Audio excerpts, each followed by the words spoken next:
સુરતના વેસુમાં ચપ્પુની અડીએ લૂંટનો ભેદ ઉકેલાયો। બારડોલીના સેલ્સમેનને વેસુના money arcade મોલમાં ચપ્પુ બતાવી લિફ્ટમાં બંધક બનાવી લૂંટ ચલાવાઈ હતી। આરોપીએ રોકડ 3,500 લૂંટી લીધા અને તેમજ નેટ બેન્કિંગ મારફતે 14,000 ટ્રાન્સફર કરાવી કુલ 17,500ની લૂંટ આચરી હતી। બારડોલીના સેલ્સમેનને વેસુના મની આર્કેડ મોલમાં ચપ્પુ બતાવી લિફ્ટમાં બંધક બનાવી લૂંટ ચલાવાઈ હતી। આરોપીએ રોકડ 3,500 લૂંટી લીધા તેમજ નેટ બેન્કિંગ મારફતે 14,000 ટ્રાન્સફર કરાવી કુલ 17,500ની લૂંટ આચરી હતી। ભોગ બનનારને 112 પર કોલ કરતા વેસુ પોલીસે તાત્કાલિક તપાસ શરૂ કરી।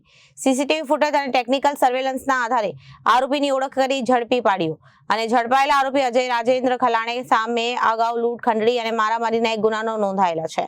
પાસા હેઠળ પણ સજા ભોગવી ચૂક્યો હોવાનું પોલીસ તપાસમાં બહાર આવ્યું। લૂંટમાં સંડોવાયેલા અને આરોપી પ્રદીપ જયરામ આહિરે વિજયની શોધખોળ ચાલુ કરી હતી અને ગુનામાં વપરાયેલા હથિયાર, વાહન અને અન્ય મુદ્દામાલ અંગે વધુ તપાસ હાથ ધરાઈ હતી।